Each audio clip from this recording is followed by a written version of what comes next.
Saw her face,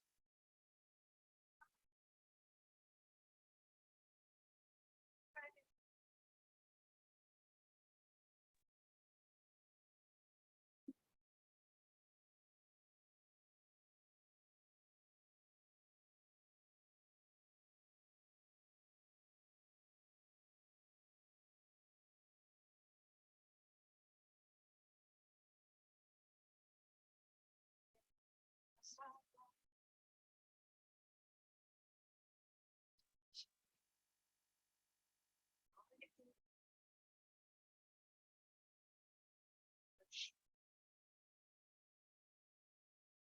her face.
Good morning.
All right.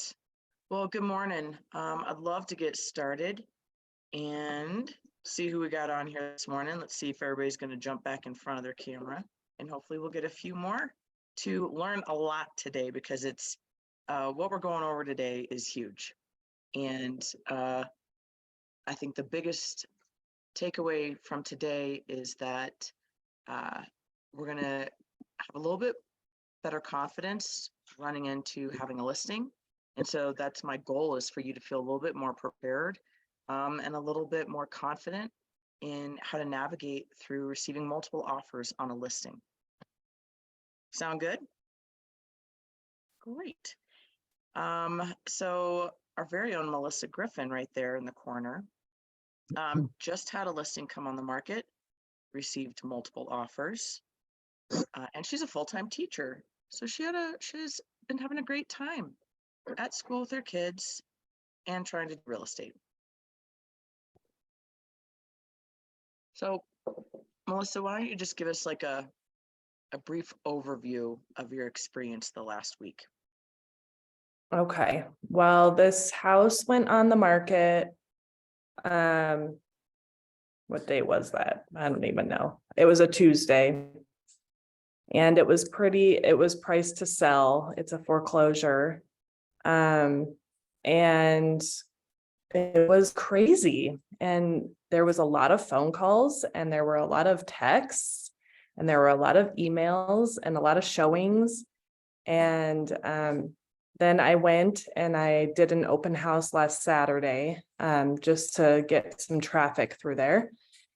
And it went well. I mean, it was as expected. There was a lot of people from Aurora and Colorado Springs and all over the place, just because it was priced at $300,000. It went under contract on Monday, and it had multiple offers. I had 8 different offers on the house. We asked for cash only, and I think there were 4 of them that were cash, maybe 3.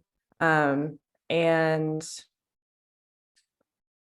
that's where we sit at the moment. So we had, and we kind of went back and forth a little bit with just some little things on a counter proposal. And then Friday was an inspection, and there was an offer on the house that didn't care about anything. So they didn't really care if there was inspections or surveys or appraisals.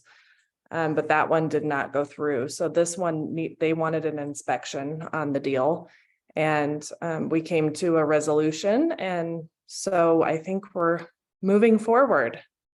Mhm. Yep, good. So Jody gave me her spreadsheet that she had up there at the beginning of the meeting, and that really helped to be able to look at everything all together to see what every different agent wanted or what every buyer wanted. Mhm. And so that really helped to put it all on one piece of paper. Well, great. And so about 10 million other things happened in between everything that Melissa just shared. It's constantly ongoing. And I really don't know if there's anywhere that you can really prepare for something like that. And we recognize that in coaching, like we try to do our best to encourage you to have some experiences and to do a lot of practice. But then once it comes together, just it's how it is. And there's no way we can actually coach to how should you handle this particular offer? Because Melissa had such a unique property that's in pre-foreclosure. And it had some other pieces to it. So this is what I'd really like to do today, because I always want to make every coaching group and training you're a part of is setting you up to practice something. So today we're not just you're not just listening. That's for sure. That'd be a waste of your time, and I never do that. We never waste time, right? So 2 hours. And so what I'd really love for you to do is, I hope you have a to-do list of action items you're going to take after this training. In fact, if you start doing things while we're in this training, I really don't care. And guess what? I really don't know what you're doing there. You could have split screen.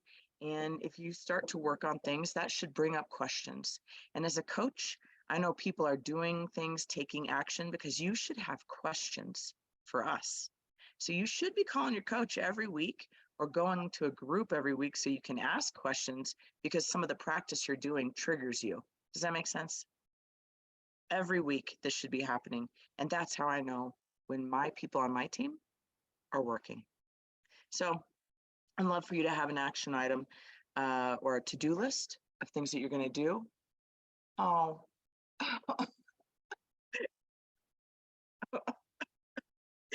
sorry. I'm so sorry. I just wrote an article about our dog, and it really has to do with my husband. And he just read it, and so are a few tears going on. So, and I just saw his face, so that I'm not in a room. I'm sorry.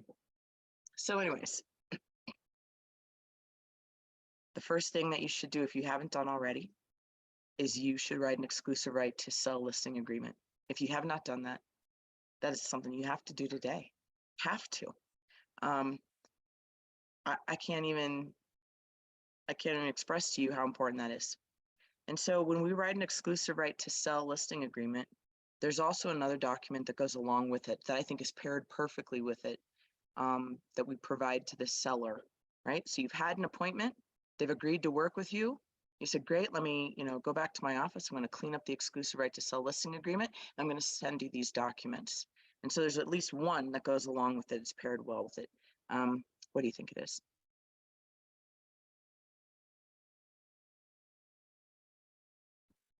The seller advisory. Yes. And so if you're in my coaching, if you're on our team at Foothills, we have a 3-ring binder, or you've been emailed our new agent playbook. And inside it says, what do I do when I have a listing? And it just kind of line items it right there for you. You prepare these documents, you send them to Jody, or if Karen's your coach, send it to them for review. Then you send it to Kevin for review, and then you send it to your clients. Great. And so I like to handle those two together, those two documents.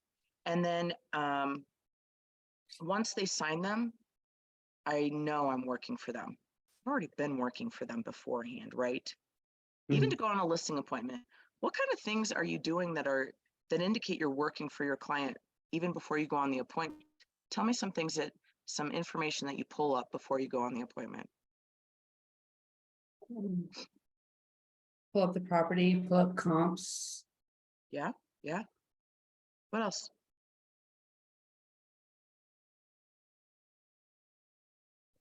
listing presentation. Yes, thank you. Yep. So you prepared that, you prepared comps. What else are you pulling up before you go on that appointment? And O&E. You could, yes, absolutely. Yep, that tells you a little bit more about the information about the property. How do you really know about the property before you go? How do you even know what to pull comp on if you've never been to the house? Go look at the house. You can't So look at the walk- house yet, right? Do a walkthrough? You didn't know, it's before the appointment. Okay. What are you gonna pull? How are you gonna find out information about the property before you go there?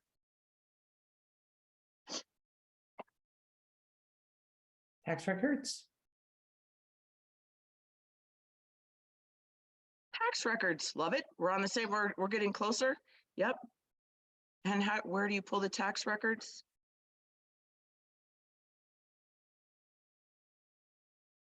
The clerk's office or the county office.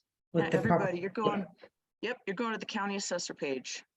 That's how you find out information, because you can't pull comps if you don't know very much about the property, right? And so on your listing appointment phone call, they probably said, well, you have a 3-bedroom house with 2 bathrooms and a 2-car garage. And I live in Woodmar, right? So you know that much.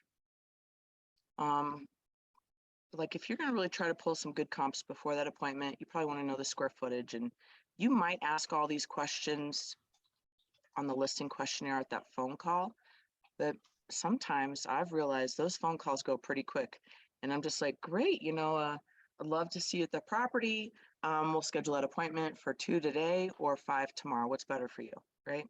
And I would recommend for new agents, you are going on the listing appointment at least 24 hours from the day you set that phone call, right? Give yourself some time to prepare, because it takes forever. Who's new and says everything takes 5 hours to do, no matter what it is you're doing, right? And you might take some trainings and people are like, it takes 5 minutes. No, it doesn't. You're like, I don't even know what I'm looking for. So I have a list and I want to share it with you. So I pulled up everything basically that I do related to, not this one. Can you see my Google sheet? Mhm. Great. So these are the things. This is my checklist. And because my husband and I are a team, we couldn't just have one checklist. We had to put it so where we both could access it. And so kind of tells you where I get my people from, put my clients' names and numbers in there. Did I do the interview? Did I prepare a CMA? Did I preview other listings? I pull map and zoning. I pull the county assessor records, septic records if they're applicable, well permit if it's applicable, and I prepare the listing documents. That's everything I do. Oh, where did it I pull go? all of that for that listing appointment. Do you have a checklist like that? Item number 2 on your to-do list is come up with a checklist of how to prepare. And you got to do this today. You have got to do it today, and I'll tell you why. If you put all this stuff together and you at least have a plan, you're better prepared for a conversation, wouldn't you say? Mhm. And do you know when someone's going to tell you they're ready for an No. appointment, when they're ready? Hey, I mean, do you know that you're going to run into someone tomorrow at the grocery store and they're going to say, oh my gosh, I'm so glad I ran into you. We're thinking about selling. No. And just by putting this paperwork together and these plans, like, so putting your listing presentation together, if you haven't put your listing presentation together, put that's item number 3. You got to do that. If you're wondering, I don't know what to do, it's because you're not doing the things you should be doing. And this is the preparatory work. This is the practice. And when you put all this together, you have a plan. And that's why people want to work with you. They want to work with an agent who has a plan for them, because they're not selling real estate even once a year, you hope. Hopefully you are selling real estate every single day. Would that be a great thing for you if every day you talk to people about real estate? Think of how good you'd feel.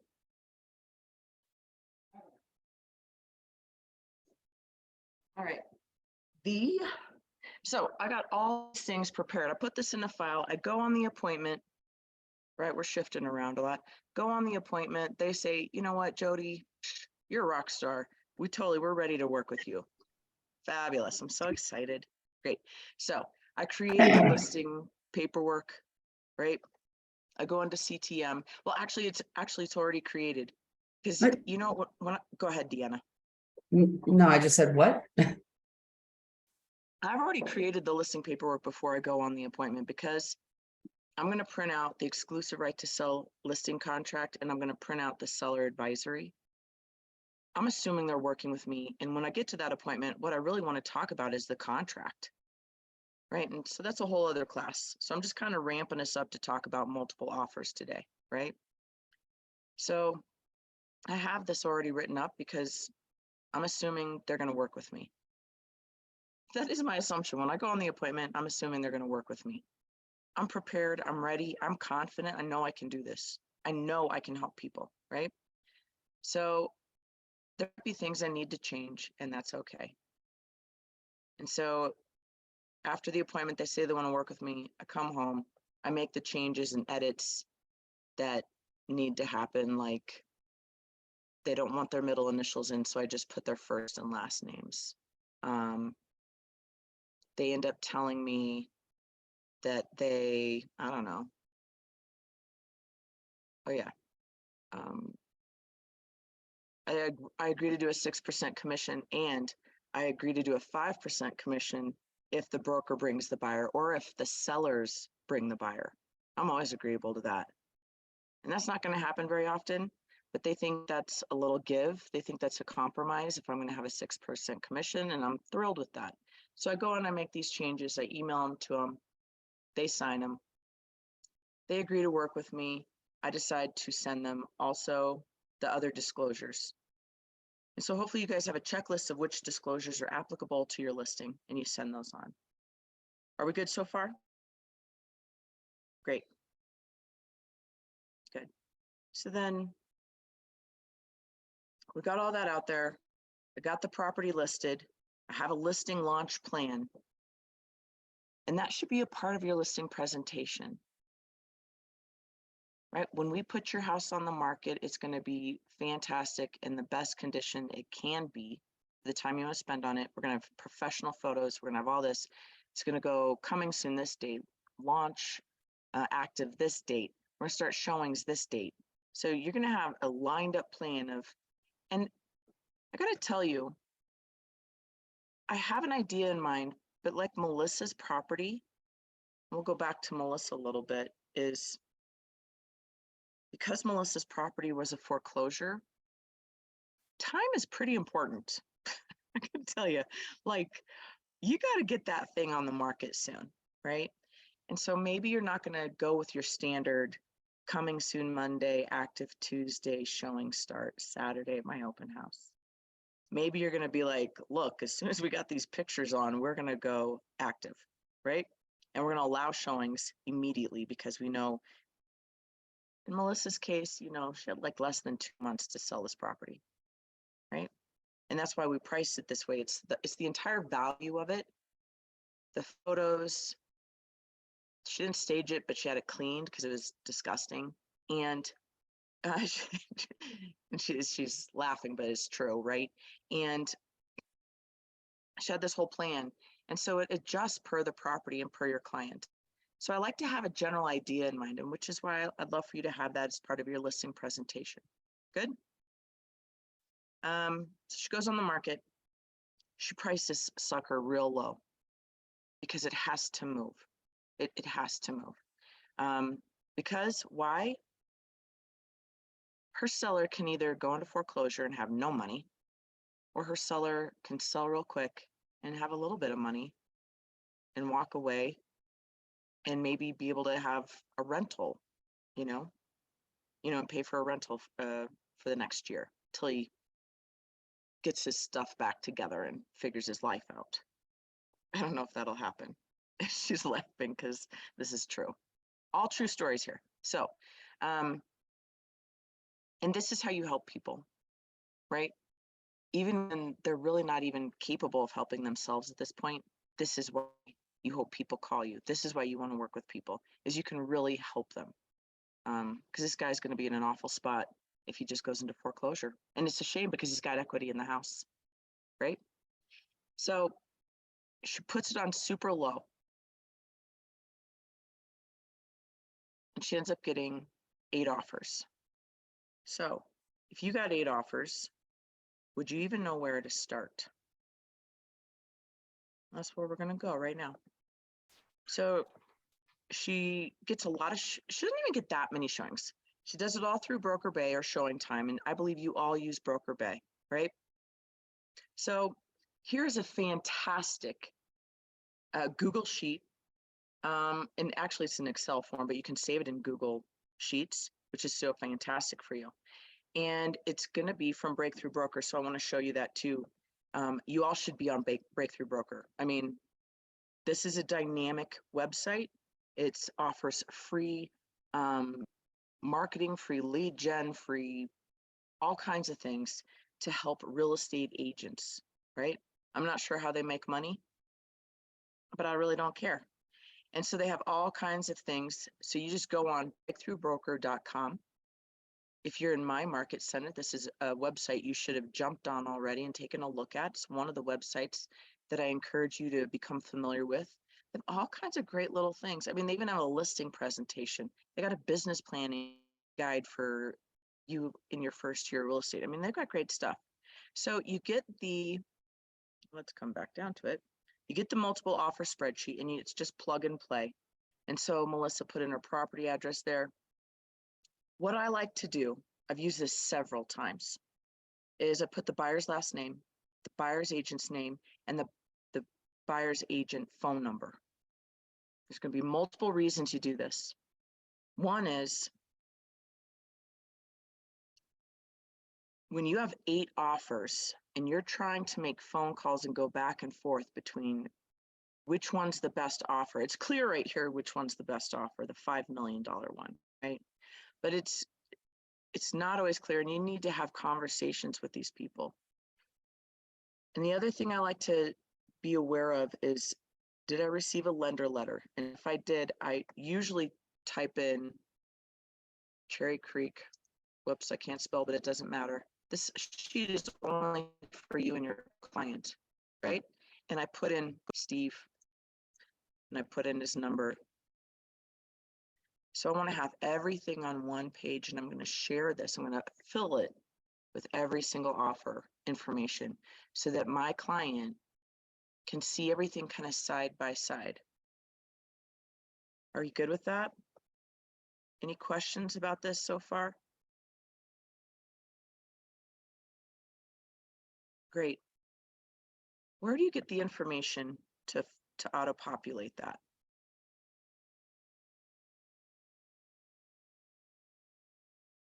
When you're using CTM, is there anybody not using CTM?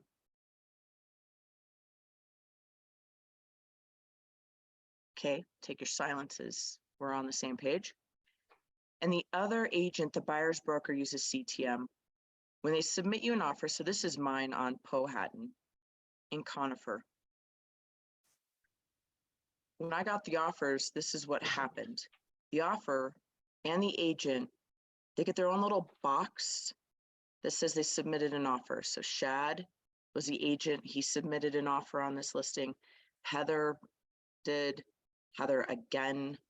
Mike Baker, Wesley Harden, Wendy Fryer, Heather again, Kristen and Ryan. So I had all these offers. Now they all became inactive because I only ended up working with one. And that's this one. It got moved into, well, first we ended up working with Courtney Mirage. She's the buyer, and Mike Baker. And so you see there's this box within the box, and it allows you to see things. But then we terminated with Courtney Mirage, the buyer, and we got back under contract with Sean Mraz. And I wanted you to see all this. When Nanette sent us an offer and we ended up working together, I could view her offer right here, right? Jody, Yep. Are you still on the spreadsheet? Is that what you're still on? No. Thank you. You guys got to tell me. Thank you. Thank you. Mhm. Here we go. How's that? Oh, my says, there we go. Is this better? Can you see At Nanette's name? CPM. Yep. Good. So this is my listing on Powhatan. Sorry. I have all my original docs right here. But when you work with a buyer and somebody writes you an offer, you can create a folder for them. This was offer number 1 that we actually got under contract with. And that buyer's broker's name was Mike Baker. But since that one terminated and we ended up getting under contract a second time with the buyer, Sean Mraz, this is what's open in CTM. So you won't know this, but this is something I'm going to start doing in my coaching program through Foothills, is I'm going to create a dummy contract in CTM. And I'm going to have my agents write me offers so that they can actually see what this looks like in a working process. Because the first time Melissa saw it was, you know, when she got her 8 offers and it looks like a bunch of information. It's quite overwhelming. Yes. So within here, you can write counter proposals right from here. But actually that box probably didn't pop up. And so for Melissa, I don't believe. And that's why you write counter proposals in the original. Is that right, Melissa? How many of you have been under contract on a property so far? Good job, Diana. So is this a little familiar? Yeah. I've just been on the buyer side, not on the listing side. Okay. So it looks a little different on the buy side, right? Mhm. That's okay. All right. So kind of all over the place. So let me start with Melissa receives, or, you know, we receive a lot of offers. And let's start in CTM because that's where the offers, you're going to get an email in your inbox in Gmail that says you received an offer, but you also should be getting something populated in the middle of your CTM screen underneath that listing, right? And so it will look similar to this. And in this case, we got multiple offers. What I would recommend is as offers come in, you email a PDF of the offer to your client for review. And Melissa was going to wait for the whole weekend. So she got an offer on Thursday. She got an offer on Friday and several on Sunday. But as the offers come in, you present all offers to your client. Is that true? Yes, I can't see your faces. I only see Diana. So all offers are presented to your client, but only the PDF. And why only the PDF?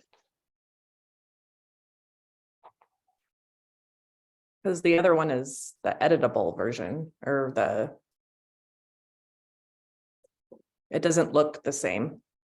It doesn't look the same, but if I receive the offer in an inbox in my Gmail, and I email the Oh. offer over to my client, what am I preventing my client from doing? Signing it. Signing it. I got to ask you, do you think your clients read everything you send them? Do you No. guys read everything you send your clients? I know you don't, right? I know we don't. So we don't watch those details. So our clients just trust you sent us something. It looks like I have to sign it, and they sign it, especially if they open it on their phone. So I only send the PDF of the offer. I print out, and I encourage Melissa, and I encourage all of you, every offer you receive, you should print out the whole offer. Every single one. And I know that seems ridiculous because there's several pages, right? And so we're going to look just at one offer, and hopefully you guys went over this the other day. Open up the PDF. This offer has, let's see, 23 pages. But this is what I want you to do. And that if you really do this, you're going to become really educated on what a contract to buy and sell looks like and what you're looking for. And so I encourage Melissa, print all these offers out, and then I want you to get a highlighter and I want you to highlight everything that looks questionable, anything you have questions about, anything that's not filled out. And you guys, has Melissa ever, she just started real estate probably 3 months ago. She's a teacher full-time by trade. She hasn't been in very many classes. Does she even know what she's looking for in a contract to buy sell? Did you even know what you were looking for? No, not a bit, right? So I asked Melissa, go through and highlight anything that looks like it's an error. Anything you have questions about, anything that looks like it should be changed. And so far in this contract, everything looks pretty good. Melissa had no idea about dates and deadlines. You guys should take Kevin's contracts class. I think he's offering one in, Castle Rock soon. And you just kind of go through. And if you're not sure what you're looking for, look for the things in blue and the check boxes. Now this is interesting. 4.5.3, they checked conventional and VA. Should we have a question about that? We're not going to get into that too much right now because that's another class. But you're going to run through this. They didn't check anything at 6.4. I would highlight that. I'm going to counter that in a counter proposal. Who's going to pay for the appraisal?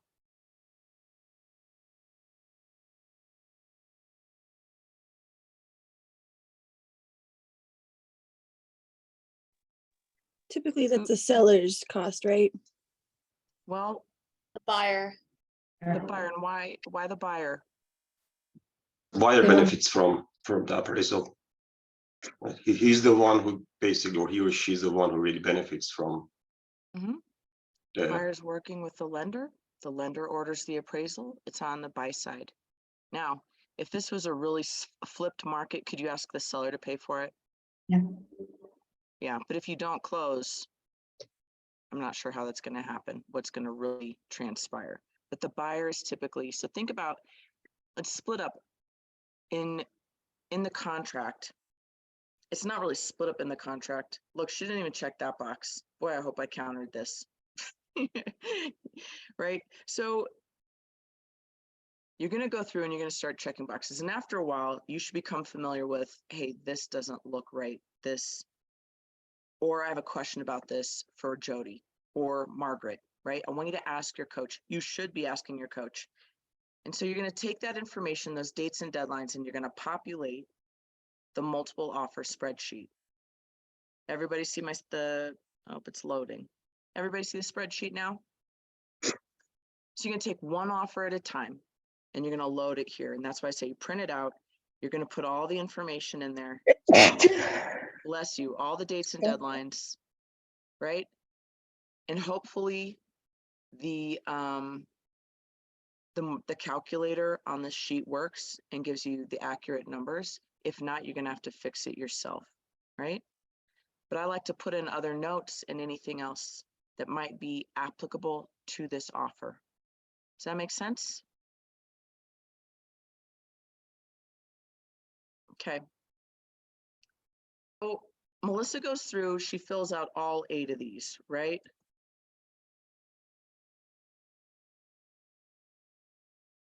Yep, that's what I did.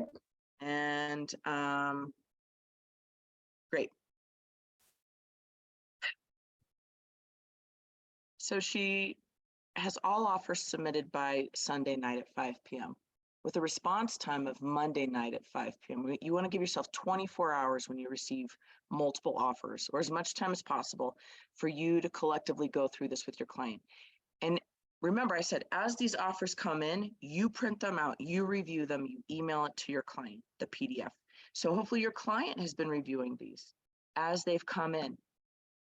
Because if you're going to wait till Sunday night to present all offers, oh, you have a lot, that's going to take a long time. And hopefully your clients are diligent and they want to look at all these offers themselves. And when you get there Sunday night and you call them or you go to their house Sunday night to talk about this, you bring all the offers and you've got them ordered 1 through 8, which you think is the #1 offer, but you ask your client, so which offer really stood out to you? You ask your client that. These are your client's decisions. You have an idea of what order you think they should be in. This is just as the order the offers came in. But when I print out and I have that stack of all those offers, I've put them already in order of what I think is the number one offer we should go with, right? And so your client says, well, Smith looks the most obvious. Great, let's talk about that. Why'd you choose that offer? And they're probably going to say simply because it's $5 million. That's probably what most sellers are looking at. You're going to say, yeah, it's $5 million. However, it's a contingent offer. They have to sell their house down in Aurora in order to purchase this property. And it's a VA loan. And so let me ask you guys about that. What is the issue with a contingent offer? Tell me a little bit about a contingent offer. You kind of said it when you said they have to sell their house in Aurora, so if their house doesn't sell, you lose the offer on it. Mhm, mhm. And then with the VA loan, if you're talking about the foreclosure house, the inspections for VA homes are more stringent. Absolutely, right? So you probably should know when you walk into that listing appointment, what kind of financing is going to be available really to that house to sell it. We're really looking for a buyer who will close. We're not always looking for the buyer who's offering the most money. We need a buyer that's going to close. And in this case, a buyer that's going to close by a particular date, so we don't hit the foreclosure date, right? So you're going to notice that on the listing appointment, right? What if the contingent offer, though, they're already under contract and passed inspections and they're set to close in a week? Do you think that makes a difference to a seller? Right? What if they wrote into the contract that they'd be willing to, if this offer is accepted, our earnest money will be non-refundable? I've seen that before. Do you know what that means? They're more serious about it.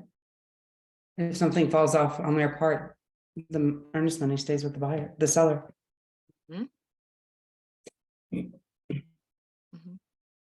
Anything else?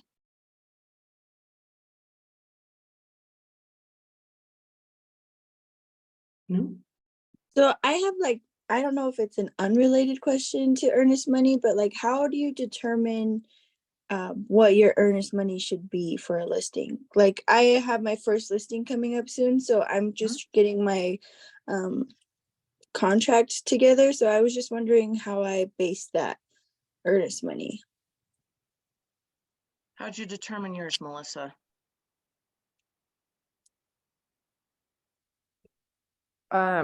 Well, I think we just decided, you and I together. Isn't it 1 to 2% of the purchase price? Sure, it can be. However, it's a good idea to ask your employing broker or your coach, Margaret, because earnest money is a security deposit, right? Mm-hmm. And it's there to say the buyer is really wanting to buy the property. However, there's several opportunities in the contract where the buyer can get their money back if they terminate on the right time. Is that correct? Yes. However, what if the listing agent doesn't believe the buyer terminated at the right time and the earnest money is up for discussion's not the right word, but I can't think of it, right? So there are certain price points with earnest money at which you go to a different court to dispute it. It's disputable, right? So there's certain price points. Otherwise, you'd see all these $1 million properties that I don't know if they're 1% of the list price. You're gonna, when you guys go in and look, and actually, where do you find out where the earnest money is declared? Like, how do you know what the earnest money is? If you're a buyer, my bad. If you're a buyer, If you're a buyer, You look on the MLS sheet? yeah, it's on the MLS sheet, right? And so this is what I would do. I'd recommend, I look at a bunch of other properties that are listed in the neighborhood you're gonna be working, Uh-huh. and you're gonna go to the Compare. bottom. And Kind of see. just like So- a CMA, kind of more or less. Yeah, you're just looking. So you see, this is listed at 1.495, and you go down here, and earnest money is 25,000. So I can't remember the price breaks, and I wish I could tell you that, but that's why you're gonna ask Coach Margaret or Kevin, Uh-huh. is that I think it's under 7,500, you stick to Lake County Court if the earnest money becomes disputable. Okay. If it's over like 10,000, you have to go to some other higher court. And it just gets more expensive for you to dispute the money, the higher the amount of earnest money is. Okay. Does that make sense for everybody? So typically when I'm looking at a property that's under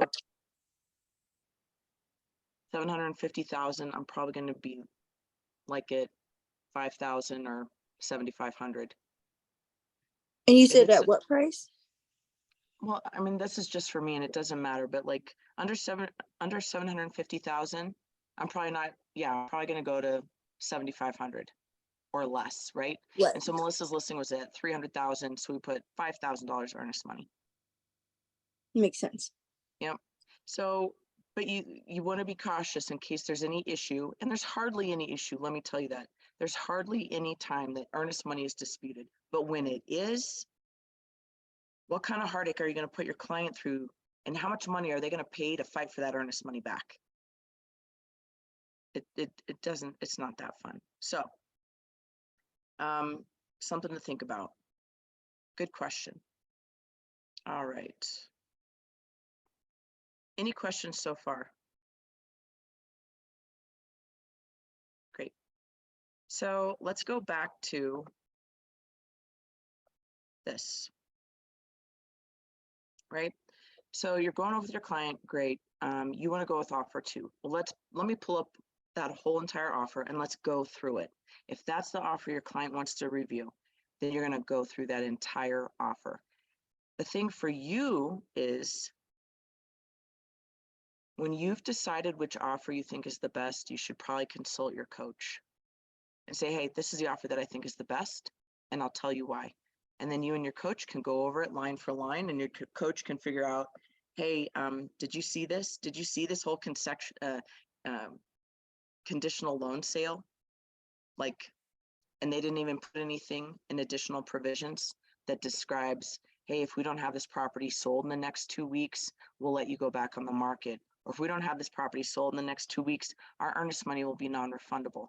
If they don't have a plan for that conditional sale property, I don't know if that's such a great offer, right? And it might require you to make some more phone calls and have more conversation about getting clarity on that particular offer. So if you're not tracking half of what I said about all these offers, please write an offer today, put that on your to-do list and write an offer, and you and your coach can go through that. Because I just had somebody in my coaching program, she listened to what I said, thank goodness. She wrote an offer just on, some $1 million property for fun. I bet she had 20 errors in there. Do you want to write an offer for your client with 20 errors? Do you want the first contract to buy and sell you ever write be one for a real client? Right? So send those practice contracts to your coach. I'm really happy that you would do that. That's well worth my time. So, you want to go over the one contract your client's going to choose. You want to go over word for word, go over everything, right? Make sure that they're clear, make sure they understand. If you felt like there was another offer they should have considered, you need to have a discussion about that. You need to bring that up. That's why they hire you. You're a consultant, right? So you need to have that discussion. And you're going to say, you know what? Hey, I know you thought this offer was great, but this is what it really looks like. And I want us to go down to the bottom line. These people can close in 30 days, you know, whichever one it is. Let's say it's offer number one. The Walkers can close in 30 days. They're going to pay for this.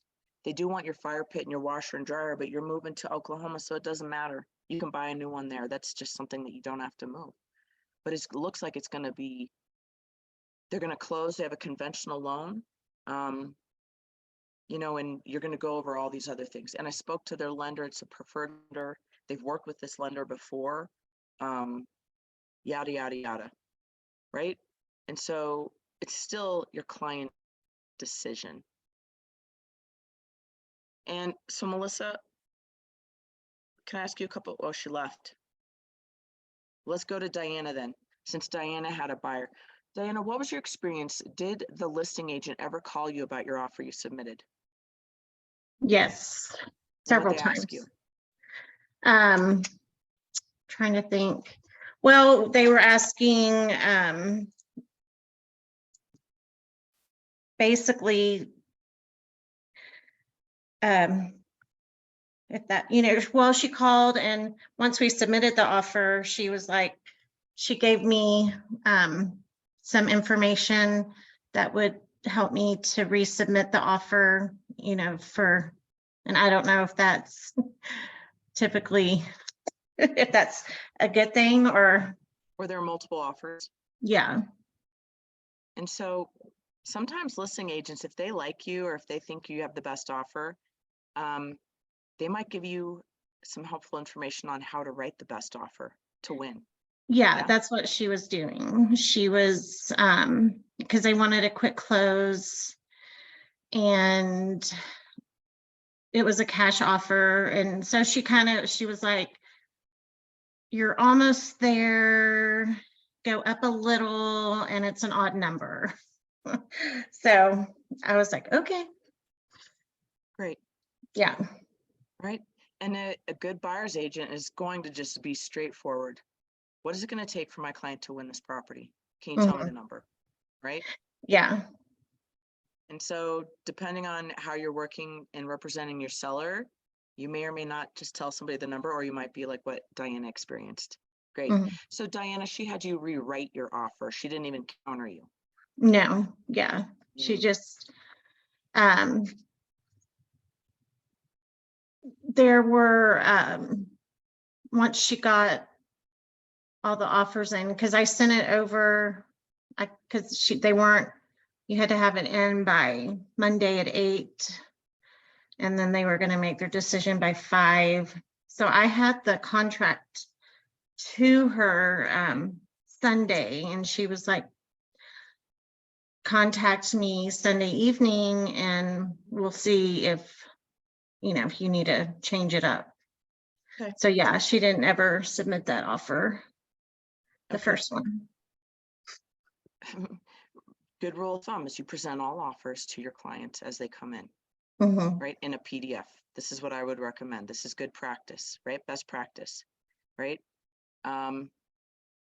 Unless you hear someone give you a good reason to hold all offers and then the agent and not present them until you ask people to give you the offer that you want. I mean, it's kind of interesting how that turned out for you, Diana. I like to have control as the listing agent over the counter to make sure I get what I want for my client.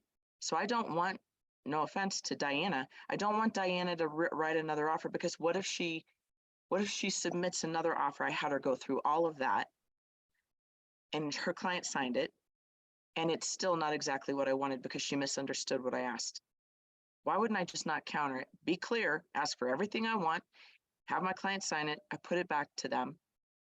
If Diana already knows I'm in a multiple offer situation, Diana, man, thanks so much. You wrote a great offer. You're so close. You're my client's number one consideration. However, there's some things we wanted to counter. Do you think your client would be open to a counter?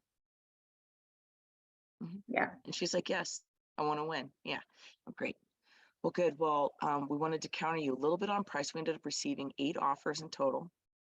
And there was another that came in higher than yours, yet your lender's great. Your dates and deadlines were great. And I feel like we could really work together. Does that sound like something that your buyer would consider? Mm-hmm. Right, you guys are doing, this is a sales call with that other agent, true? You understand Yes. that, right? We have to do sales with our own clients, just trying to win the listing and get that listing. But then we're trying to build relationships and build this great rapport with the buyer's agent to get them to give us as much as possible. Well, Diana, and I might ask Diana, how much more do you think your client would be willing to write over what you originally wrote? Because what Yeah. if Diana says her client would write more than what I want to ask? I don't know. Right? And I'll tell you, I would some ask buyers, what the other offer was, what the highest offer was. oh, great.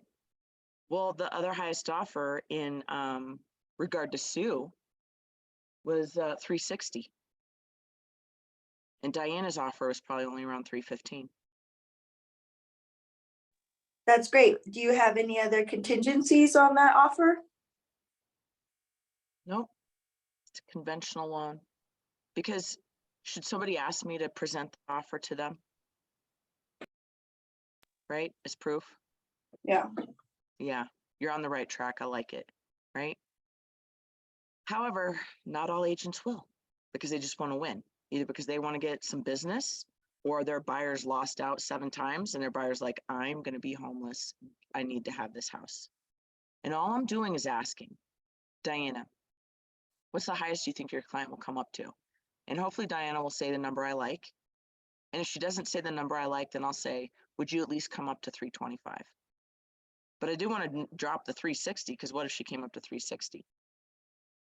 However, you could be greedy and that could push someone away, right? So it's up to you and you kind of feeling how things are. So I always think it is a good question just to ask and see what would they be willing to do. But I still want to write the counter because I want to be in control of the other things that I need to clean up in the offer. Like we just reviewed that other offer. They didn't check an appraisal box. I want to make sure that's all cleaned up. And why do you want to write the counter and why do you want to clean up everything that was missed in the original contract? So you don't have to go back and do an amend, extend, or whatever. Oh, goodness sakes. Yes. I mean, slow it down a little bit, right? I mean, Melissa had to do like 2 amend extends after they just got under contract. Is that correct? Yeah. Yeah. And I don't blame Melissa because she doesn't know what she's doing. So like, that's fine. But the other guy, I think he should know. I should Google him. Did you ever look him up on HomeSnap to see if he'd done any business before? No, I didn't. You guys have the HomeSnap app? No. Well, you should. Yeah, That's I part of- do. Yeah. Yes. Yes. You have the What's- HomeSnap. Oh, What is then it? you should look up every single agent that writes an offer on your property. Okay. Just to kind of know. I'm gonna take a look at Sean Kelly. Oh, there he is. Well, there's 1, 2, 3, 4, 5. There's 5. Who's he with? Remax or Compass? Compass. So he just changed companies. And it shows you. Oh, interesting. It usually tells you how many sides they've done in the last 2 years. Oh. What does it say about him? It's not telling me. I'm not sure if they updated it or what, but it says,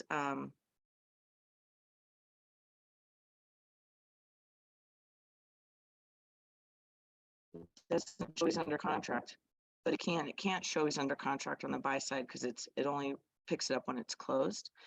But it looks like he's done 12, but I can't really tell. But you guys could just start looking at other people and just stalking them and seeing what kind of business they've done. Because believe me, as new agents, that other agent on the other side of the transaction, they might look you up. And so be it. But I want them to be shocked by you because you've practiced so well before you do that transaction that they're like, they don't even question. Because there's some things that I can tell, I'm like, this person seems kind of new. But I thought that too. This one guy, he wrote an offer on this property I had. And it was like during COVID. And so everybody else wrote all these ridiculous offers over. And he's the only agent, and he was a local agent that wrote an offer at list. And I was like, and I thought, man, I think he's a new guy. I don't think he's been doing business very long because first of all, he wrote a list price offer during COVID and I priced it well. We had a lot of activity. He didn't even call me to ask me questions before he submitted an offer about how he could write a good offer. And there was errors in the contract. And so when I looked him up, because I was like, I'm going to recruit this guy to Keller Williams. We could really help him. And I looked him up and he's been like an agent longer than me. And I was like, I'm not calling that guy. I mean, offensive to someone who's been in real estate for 15 years and you're going to try to recruit them because they wrote a bad contract. So I want you to think about that. That's something we do really well, I think, in our office is we write good contracts. And so that's something that you can learn. It's not something you're born with, but it's something you can learn through practice and you can be a better contract writer. So if people look you up, so be it, but they might try to strong arm you. So I want you to be prepared about that. Melissa had a little experience with that, with someone who was kind of jerking her around. Don't you think? Yeah, for sure. And because you don't know, if you've not been in this situation before, you don't know what's typical. You don't know what's normal or standard, right? So, all right. So let's go back to this multiple offer spreadsheet. Your client determines that it's their choice, remember? I'm going to go with offer number 2 for whatever reason. Great. What are the things that here's the things I already identified, Mr. and Mrs. Seller, because I already highlighted all the issues that are in that contract. In fact, I've done it on all of them.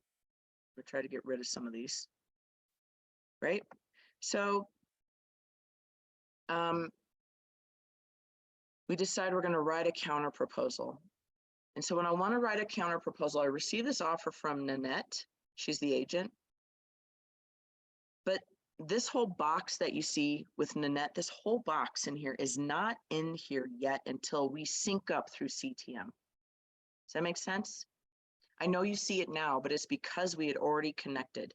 And we connected when we got under contract. Then CTM kind of syncs you, which is why everyone's so particular about using CTM. Does that make sense?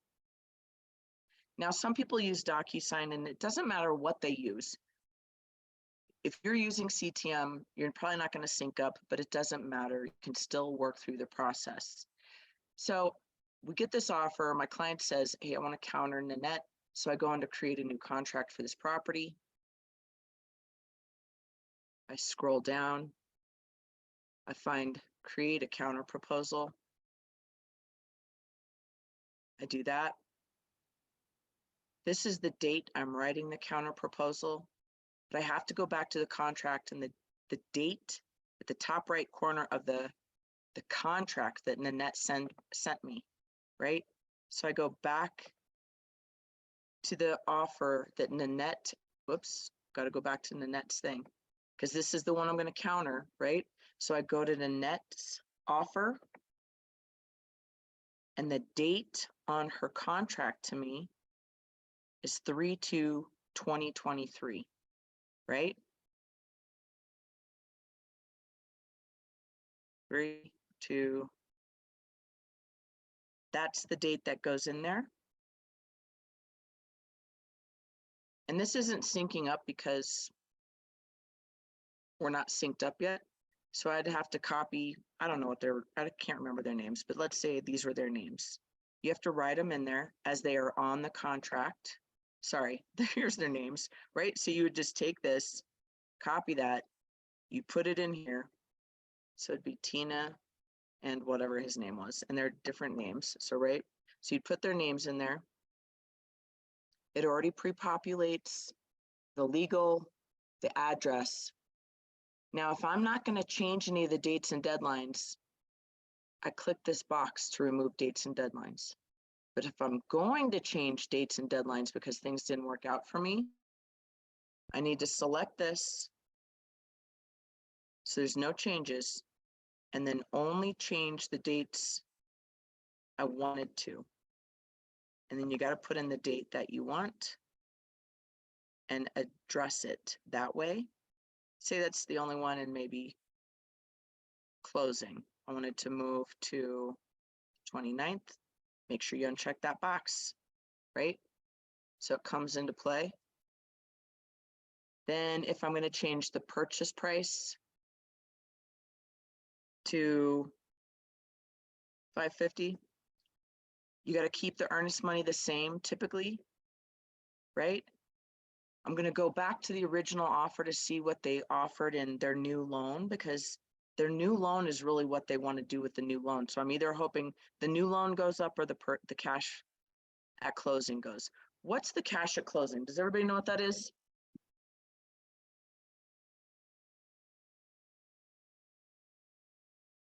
That's the money that is brought to the table, whatever's the gap between the sales price and the final prices.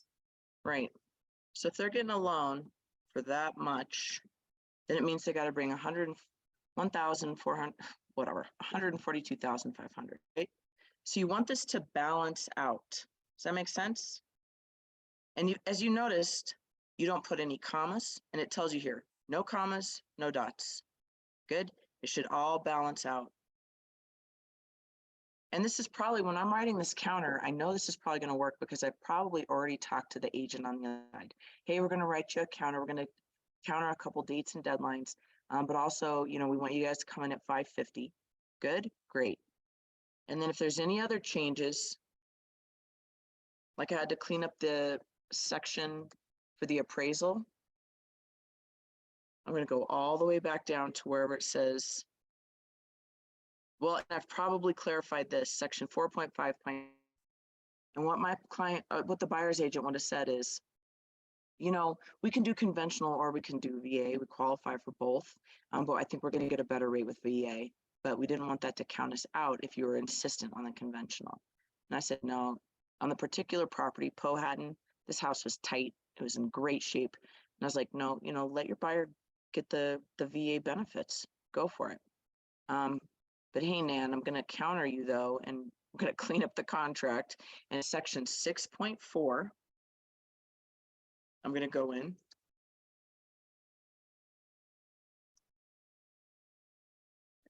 This is where, Jody, it helped to have it printed out, because then instead of going back when you're new and you don't know all of those things, it's much easier to look back on the paper, I think. And you guys, the reason it's so important to highlight every offer that you get, and I know a lot of you are hiding your screen, so I hope you're out there listening, because I would hate to waste my own time talking to you about this, because I don't need to know this. The reason you need to highlight all those offers, if this has never happened to you before, is because Melissa had hers in order from 1 to 8. And by the time she reached back out to number 1 to try to counter them and say, hey, we want to work with you, that buyer had already written another offer on another property and got under contract. So Melissa then had to, and Melissa had already created the counter and the post-closing occupancy because she needed one. So she spent all that time writing a counter and a post-closing occupancy, and buyer number 1 was not there anymore. They left the game. So Melissa had to go to offer number 2. And now time is of an essence. It's Monday and she's at school. She got kids in her classroom. She's supposed to be working her other real job. She has to go to offer number 2. Hopefully she had highlighted everything. And she calls me, she's like, Jody, I gotta, you know, buyer number 1's not there now, but what do we gotta do? And I'm like, you gotta write a counter to offer number 2. You gotta call him and see if this is gonna work. So she calls him and he says he's agreeable. This is the pain in the ass broker. There's not too many of them, but they're out there. And I knew he was a pain in the ass because I've already worked with this guy and he was a pain in the ass. And then other people in my office were like, oh yeah, that guy's a pain in the ass. Yep. So Melissa she types up a counter for offer number 2. I think he had already submitted it post-closing, so that was kind of nice. She didn't have to do that. She has me review it. She has Kevin review it. She has her client ready to sign it. And he signs it. And she's waiting on George. She submits it. George, the buyer's broker, well, you know, I don't know. We we got to think about it a little bit longer. We got to think about it a little bit longer. And I know that time is of the essence. I know you don't want to speed through things, but I do know that people do start to drop off in multiple offer situations because they get sick of waiting. Buyers were heartbroken during COVID and frustrated, and they don't want to deal with the bullshit of multiple offers. That's the straight up of it. And if you ever worked with buyers during COVID, then you understand that, and they're frustrated. So something that we noticed and that I missed, I'll take full responsibility for it, is that Melissa wrote this counter to George, the fund agent, and she didn't fill this out, and I didn't catch it either. And her seller didn't catch it, but he didn't catch much. So it's kind of a shame through all of us. We didn't catch it. So what that means when you don't put it in that acceptance deadline is that this offer, this counter proposal does not expire. It's open for eternity. So call Melissa and I'm like, Melissa, you got to tell that guy he's got till 1:30 or you're going to hide this document. Can you all see this in CTM now that I've kind of come back to the home screen of Powhatan? Can you see this hide button? Yes? Yes. Great. So I was like, Melissa, tell him this offer is on the table and then you're going to hide it because that's the only way. You've got to hide this, and it will hide it from him in CTM. He won't be able to see it once you hide it, because that's the only way you can withdraw the counter so that you can go on to offer number 3. And you guys, that's what she had to do. She had, because George just jerked around, was just jerking her around for way longer than he should, because a real buyer and real buyer's agent, they're going to say, oh God, yeah, thanks for coming back to us. Yeah, we want to work with you. We want this house. She ended up hiding that offer. Then she had to go to offer number 3. She had to write a counter proposal to offer number 3, send it out. Thank goodness they signed it. We all love Sean Kelly with Compass. And they got it under contract. So the reason that you want to use, I mean, we've just gone over multiple reasons why you want to use the multiple offer spreadsheet. So this is what I do. In Melissa's case, hopefully she got under contract with offer number 3. We'll call them the Joneses, right? And she got under contract. Then she has to go to offer number 4. Hey, this is Tom, the broker. Hey, Tom. Hey, thanks so much for writing an offer and being so patient throughout the weekend. I wanted to let you know that my client ended up going with another offer, but should our situation change, we'd love to come back to you. Buyer is still out there shopping. Okay. And Tom will say, okay, great. Makes another phone call. Hey, Judy, thanks so much for writing a great offer. Just wanted to let you know that my seller ended up going with another offer. We really appreciate the time you guys put into writing it. And if our circumstances should change, I would come back to you before going back on the market and see if your buyer is still in the market and available, right?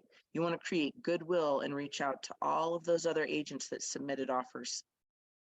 I'd even go back to George. George, hey, yeah, thanks. We ended up getting under a contract with someone else. So thanks for passing. And, if something comes up, maybe we'll work together again, right? Or not. Or never again. I hope I never see your name on a piece of paper again in my inbox. Just joking. Not really, not joking. However, we work for our clients. And so should George happen to write an offer on one of my properties, I am going to pull my big girl pants up and I'm going to be an adult about it. And I work for my clients, right? Because George could write the best offer on the property and we might have to work together. But And you also learn from your mistakes and tighten up the net around George. oh yeah, I'm not going to mess around with that guy, right? So So it was definitely a good learning opportunity. That's for sure. mhm. And this is how we learn, is I made a million mistakes. I'm going to make a million more. Melissa made, she didn't really make mistakes because she didn't really know what she was doing. And so that's not really her fault, right? But she did a good job of asking me questions. What does this mean? Should I be doing this? Should I be doing anything else? Right? And so that is on her to ask questions when she doesn't understand something. And that's your job too. And that's why I'd like more phone calls from brokers that are on my team to be calling me, because they should have more questions, because they're getting into things that they don't know about yet. And that's what I'd love to see. And it's safe right now to be writing contracts and doing all this before you're working with your real client. So you keep your real client in a good space and moving forward, whether they're a buyer or a seller. Good. So maybe you don't get multiple offers, but maybe you like to see it all written out. Maybe your client's type A and they're very particular. Maybe they want to see this highlighted in one sheet. So maybe you could use it that way, right? I print it out. I have a file folder, an actual physical file folder. I also save this in my desktop folder to keep track of everything. So can I show you something else about how I keep organized with the multiple offers? Can I And ask my you a desk. question, Jody? Yep. Yeah.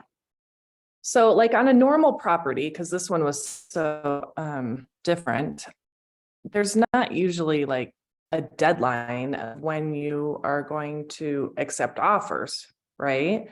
So this might be a weird question, but like if you have a normal house and you get one offer Mhm. for the house and you're 2 weeks into it being on the market, like I mean, does it typically just like, do you just accept that offer or go back and forth with that offer? Or like, do you have a deadline kind of? I mean, maybe Yeah. your Look at sellers this. have a deadline. Can you all see my CTM? And I'm opening up this offer that we accepted on Powhatan. When you go down to the dates and deadlines, if you look at the very bottom of the dates and deadlines matrix, it says the acceptance deadline. So they had an acceptance deadline for us to accept this offer by the 2nd at 5 p.m. Right? And let's see when she wrote this offer. It's at the end. She wrote it on the 2nd. She wrote us, oh yeah. She wanted us to accept it real quick. Mhm. But I told you, we looked over this offer earlier, and there's a couple things I knew I was going to counter. Most likely you're going to counter every single offer you ever get. Hardly will you ever get an offer that is completely clean and completely fabulous for your client. So deadline. So every time I get one of these, so when it came to multiple offers, and you had an acceptance deadline from your very first offer from Kathy Carlson. And you just told her, look, we're not going to line up with your acceptance deadline. We've decided to wait the whole first weekend. However, if you have a listing that's been on the market for more than a couple of days and you only have one offer, you probably should consider this offer and discuss it with your client. If you've been on the market for more than 2 weeks and this is the only offer you got, you better work it out with this offer, right? This is an offer in hand, and hopefully it's something reasonable you can work within. And this is what I do. This is from Nan. So I'd call Nan back and say, hey, Nan, got your offer, love it. Saw your acceptance deadline. You want us to respond by 5 p.m. However, there's things that I'm going to counter on this offer. And I'm going to write you a counter. And because I'm going to write you a counter, this acceptance deadline does not mean anything. I like to talk to the agent before this time period, right? So before 5 p.m. on the 2nd, and say, hey, I'm going to write you a counter offer. The only time you have to abide by that deadline, I hope you're all listening, this is a key thing, is if you're going to accept the offer as is. But I just told you, the majority offers you ever receive, you're going to counter. And what that counter does is it revives, it's like an AED, like it shocks the life back into the offer. As long as the buyers and sellers are in agreement and they sign the counter means you're a fully executed contract and everybody's going forward. Does that make sense? Great. Because I know there's a lot of pressure. And so you just tell people, I mean, if you priced your property well, and what we probably should have done with Melissa, but I didn't know what was really going to happen. I mean, I felt like she should have had a lot of showings, but this property was a little rough, has some issues. And so the low price point was going to bring in a lot of showings. But there were so many things about it, it was going to take a particular buyer to take this property on. Does that make sense? And what we probably should have done is said, and you could do this for every listing you ever have. My seller will honor all showings throughout the first weekend. If we receive offers, all offers should be submitted by Sunday night at 5 p.m. with a response time of 5 p.m. on Monday. That gives you time to take in offers. It gives you time on Monday to call the lenders. Not all lenders work on weekends like we do. Does that make sense? Great. So let's do a little role play. So we've been talking about being a listing agent for the majority of this, and a little bit of what it's like to be a buyer's agent on the buy side, working with multiple offers. So I'd like for someone to be the listing agent, and I'd love for somebody to be a new buyer. And this listing agent, they have a new listing. It just came on the market. You received one offer and you've decided that you're going to wait till Sunday at 5 p.m. with a response time on Monday at 5 to respond to all offers. And I want the buyer's agent to be calling the listing agent because they're going to write an offer. And I want the buyer's agent to try to get as much information out of the listing agent. And I want the listing agent wants to get as many offers as possible. Is that correct? Great. So let's have a volunteer, one volunteer for a buyer's agent, one volunteer for the listing agent.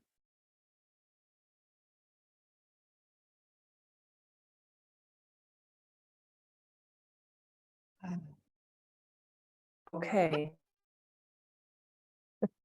I'll be the unmuted, are you buyer's both? agent. Okay, so Melissa's the buyer's agent. Deanna, you're going to be the listing agent?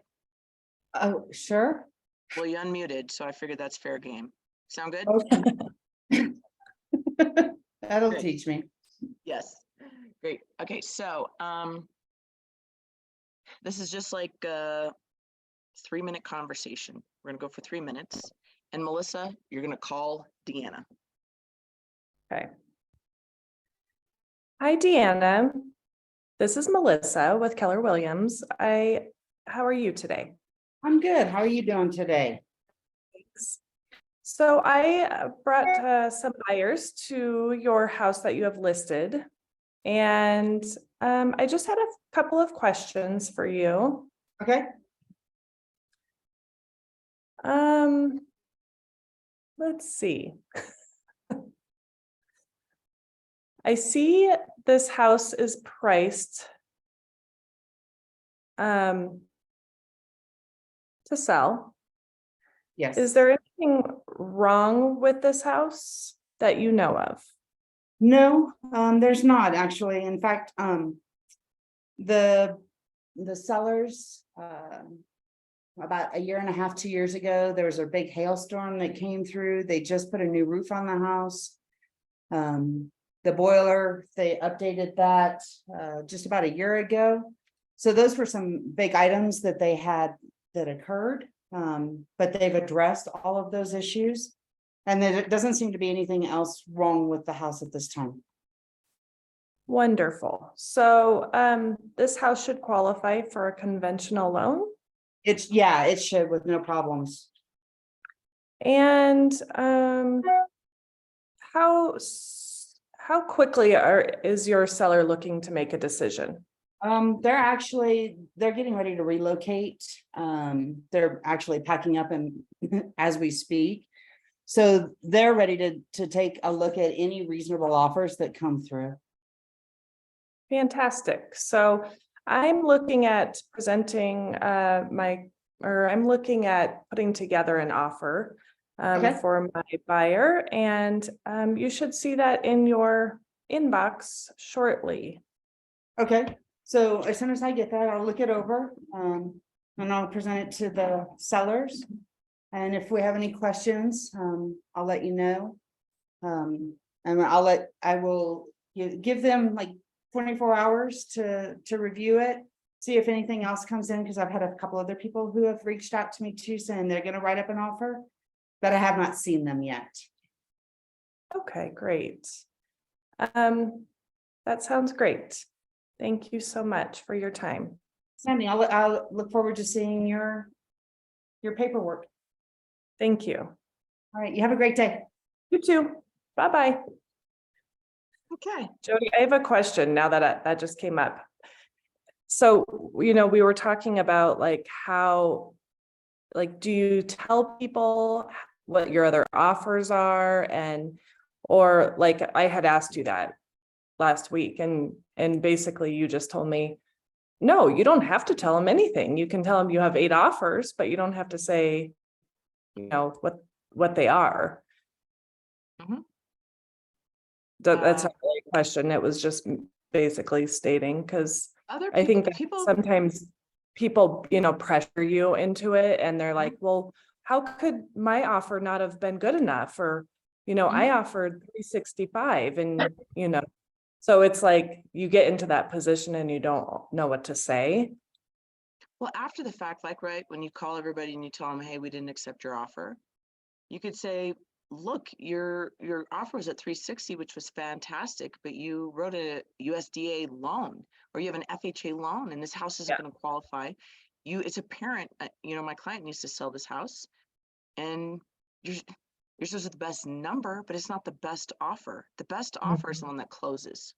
Mhm. I mean, you shouldn't have to educate someone on that, but they probably were questioning that. If that agent doesn't know that house isn't going to qualify for FHA, maybe they just don't know. Mhm. I know Yeah. just a couple of years ago, when my mom passed away, I had to put her house on the market. And I didn't want to keep the house, so I was gonna have to sell it.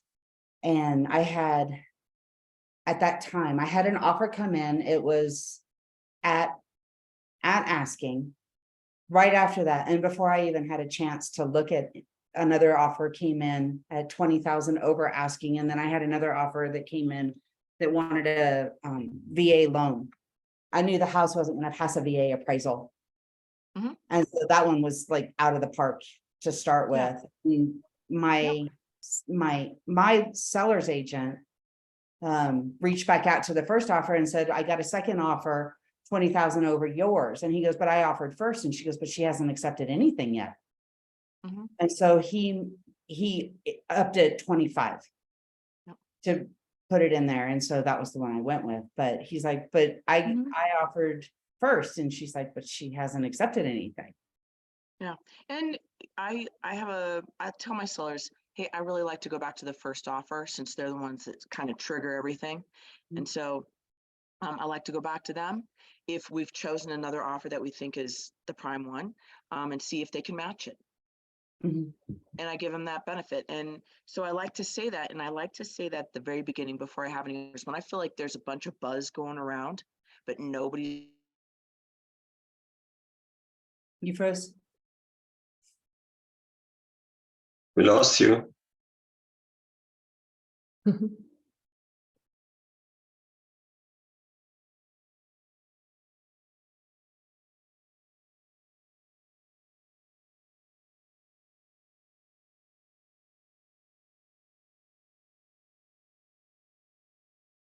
Melissa, while we wait for her to come back, I've got to ask, because I'm also a full-time teacher. How were you Oh, yeah. juggling classes and students and texts and phone calls? Because Yeah, that gets it. it was a little bit challenging. So after, Jody kind of told me like, okay, you don't have to answer that like right away, like there's certain things that you had to answer. I had to answer right away, but I could also text. So, I would text certain things, or say I couldn't talk until a certain time. Fair. it was hard though, because, you're getting all these phone calls and you've got class going on and you're Uh-huh. trying to teach. And so, yeah, it was very challenging. So I think like it was a good learning lesson too on how to like set it up for the next time so that things aren't happening like on a Monday morning, that I'm like trying to do all this. So, just the timing of things, like I think I'll think about that a little bit more. Makes sense. Mhm. That makes sense. I have high school students, so I've occasionally, because I'm building a house, or it was my house that I was talking about, that the boiler went out that we were replacing, and so my phone will ring with contractors. And I've told my students, I'm like, I'm sorry, but my house is falling apart right now, or my husband's out of town, can't take these phone calls. I'm gonna Yeah. have to take it, and I can step off to the side and just kind of leave them on autopilot for a minute. Yeah.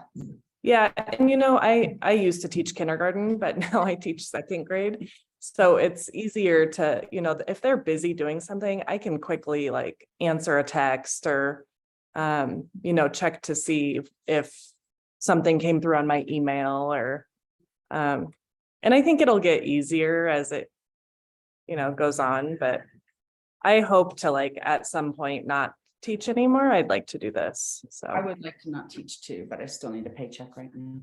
yeah, me too. Welcome back, Jody.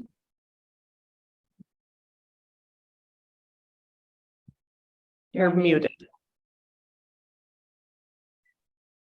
Let's go back. I want to do another role play with another buyer's agent, and Deanna, you're still the listing agent. And so I need someone else to be a buyer's agent. We kind of went over some questions you can ask. What are some other questions you can ask? And who would like to be buyer agent number 2? Did we pass? Mhm. Okay.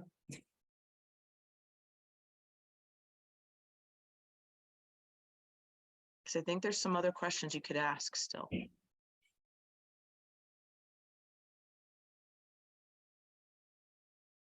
Ryan, are you out there? I am out here. Great. Can you be buyer agent number 2? I suppose I can try. Great. Good. So Ryan, what I want you to do is I want you to call Deanna, call her about her listing. She has one offer already in hand, but you have a buyer that saw the property and is interested. So what kind of questions? We want to hear what your call looks like. So go ahead. Hey, Deanna, this is Ryan with Keller Williams. I have a potential buyer for your listing at 123 Beach Street. Okay. I'm curious if you've received any offers and how they're coming in. We actually have one offer that just came in earlier today, that my sellers are taking a look at. It's pretty comparable, it's competitive for the house. They've got another day to make a decision on the offer that they have in their hands. And what kind of loan type would that be? Do you know? They're going with a VA loan. They're retired military looking to relocate into the area. If my buyers were to bring an FHA loan, would you be willing to help me with the price they're looking for? I can talk to them and see kind of what neighborhood they're looking for. What I'd like you to do is just go to your buyers and make the offer. Make sure that it's competitive for the market, and I will present that to them as well. Okay, and how fast are they looking to finish this deal? They've got some time. They're not in an all-fired hurry. They're happy with the house, but they're just looking to downsize and relocate. And they're currently looking for their next home. And will they be offering any concessions or rate buy downs or anything? Not at this time, no. But if that's something that your buyers are interested in, you can absolutely write it into the offer, and I'll give it to them to look at. Okay, thank you so much. I will be sending an offer later today then. All right, great. I'll keep an eye out for it in my emails and let you know what they decide. Thank you. All right, thanks. All right. So for everybody besides Deanna and Ryan, Were there any other questions or things they could have said that would have been a little bit more helpful? Anything different? I would have asked if, the other offer was over asking. And then what would be a fault? What if they said yes?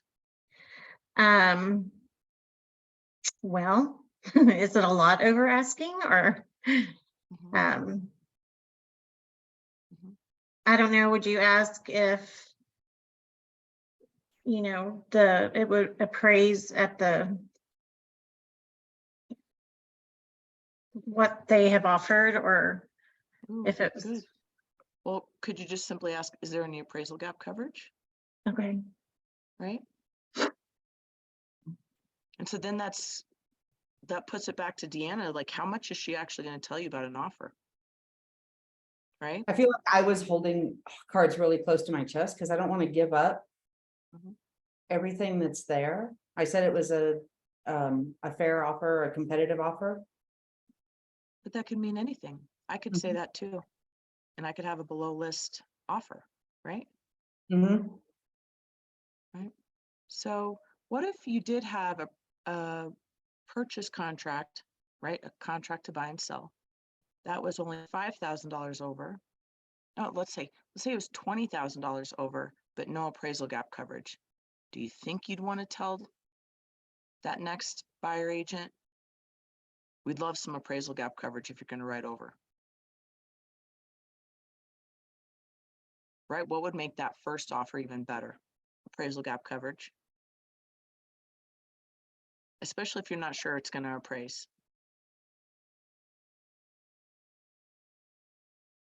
Can you just explain a little bit about the appraisal gap coverage? So it just covers like in between the amount it would appraise for and the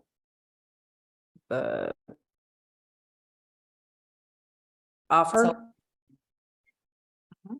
So appraisal gap coverage, you're right, is to cover the difference between the purchase price and the appraisal price.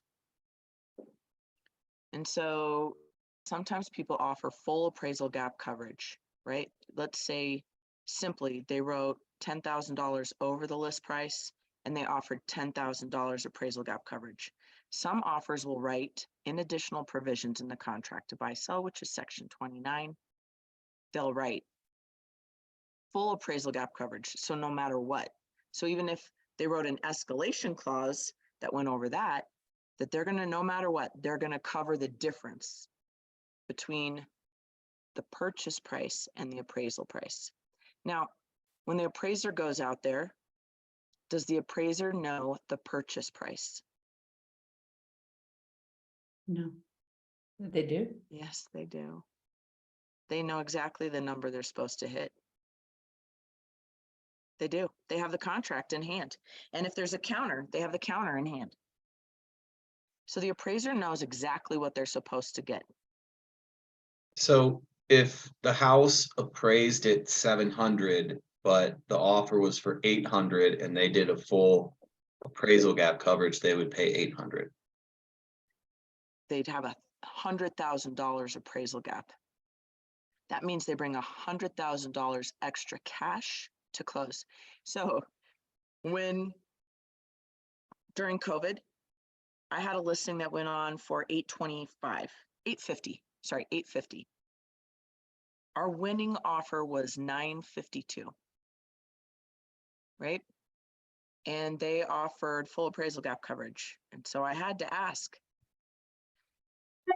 your client's going to have $102,000 extra aside from the cash to close, and aside from their earnest money. They're going to have all this money, all this cash to bring to close. And she said yes.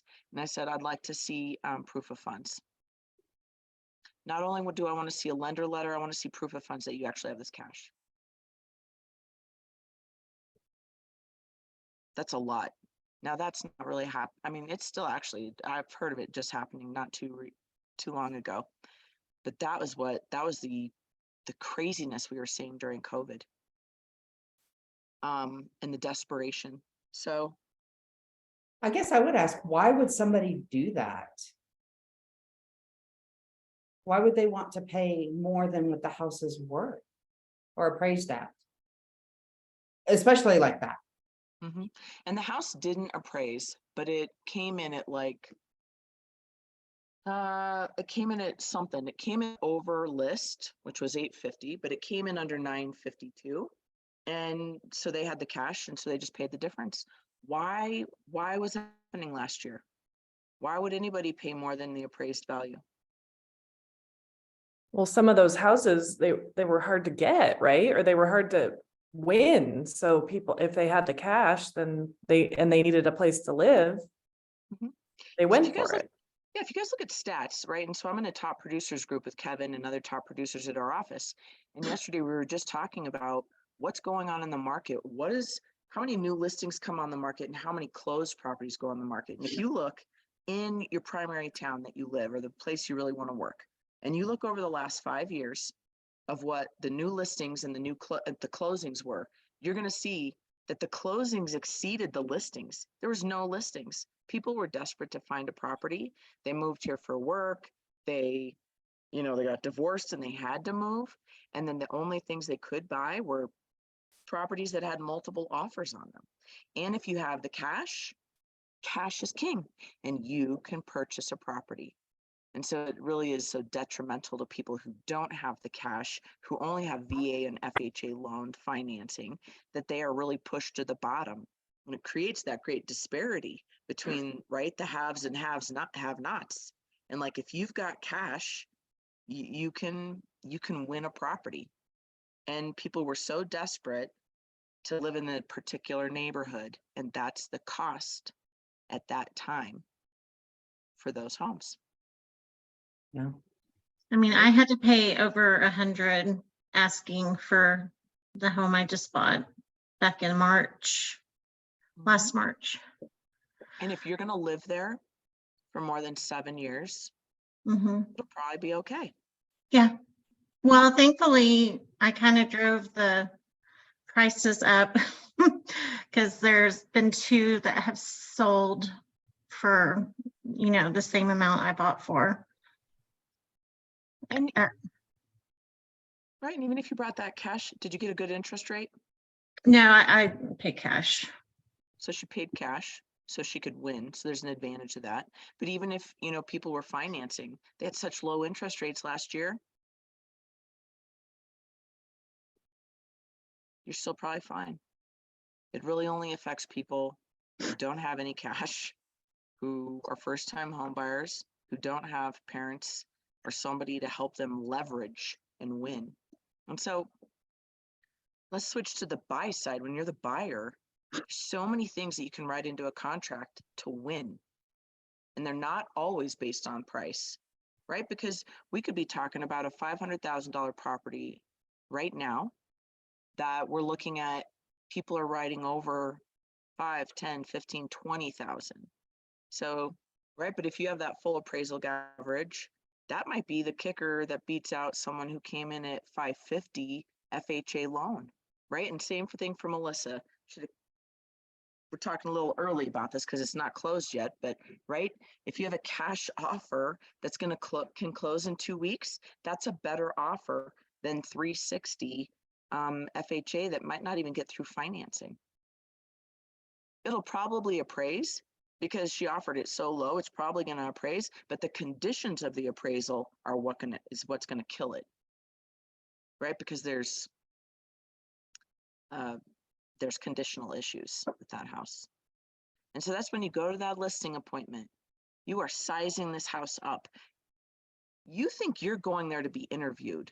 You're going there to advise those people, this is how I see listing your property. These are the issues that are going to come up. These are the things that we're really going to highlight.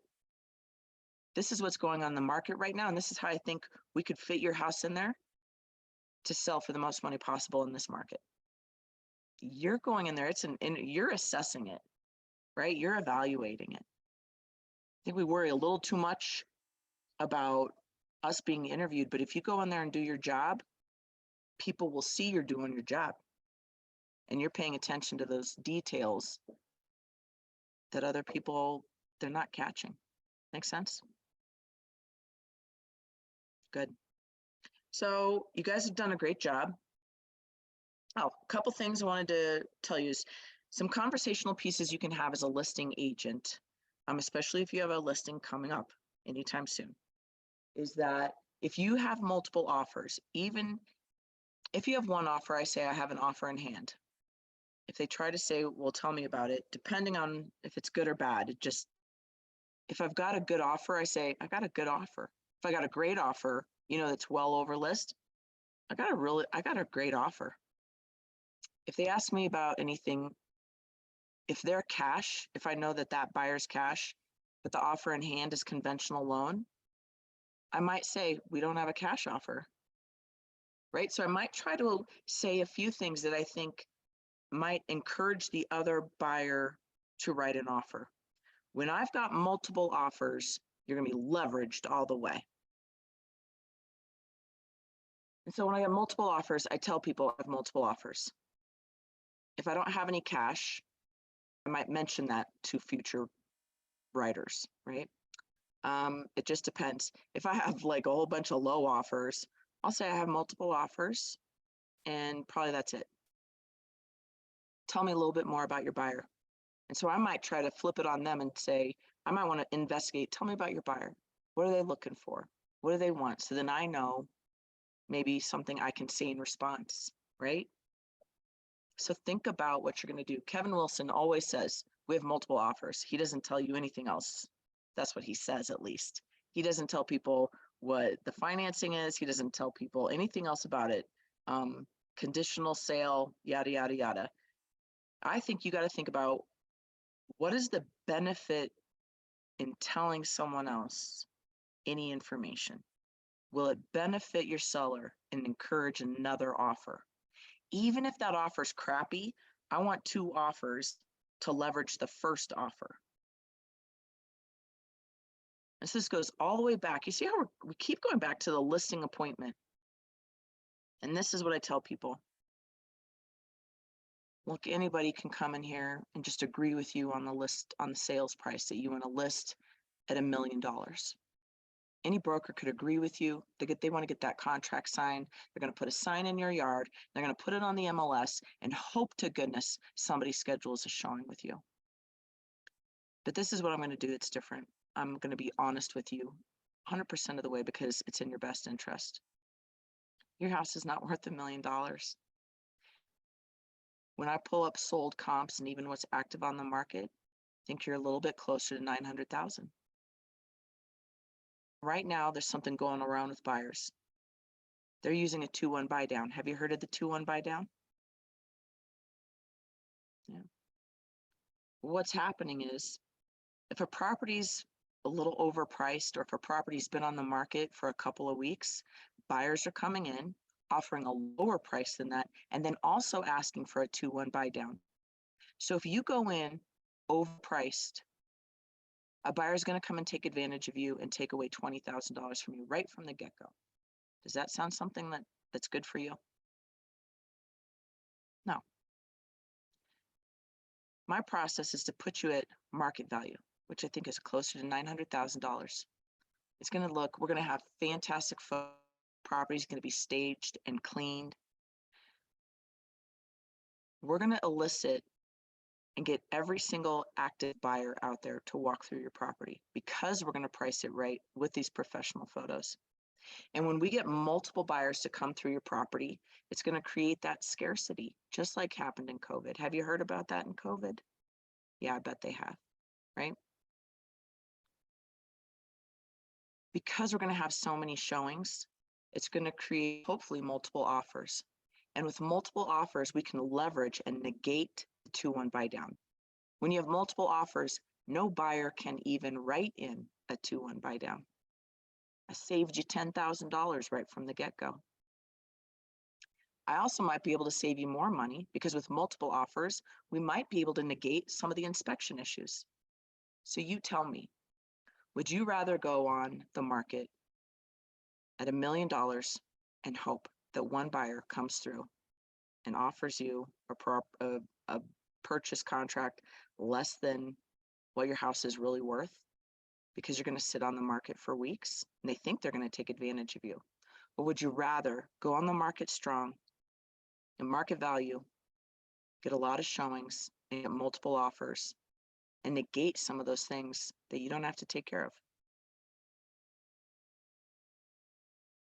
Everybody wants multiple offers. When you understand that, and you understand the pricing and the condition and the financing you can get on a house and what's going on in the market and really how you're going to position that new listing, you all hope that every time you have multiple offers on a property. That'd be the best problem to ever have. And I think you're going to have a happy seller, because it's going to eliminate time on the market, and time on the market is acid to your final purchase price. The longer you're on the market, buyers know they can take advantage and get less for that house. Agreed? Are you going to write an offer on a property that's been sitting on the market for 2 months? Are you going to give them a full price offer? They're going to be happy to see you. That property that's sitting on the market, they're happy to see you write any kind of offer. Is that true? We're all consumers. We get this, right? Going on the market too high will just kill you. All right. Any other questions about multiple offer conversations?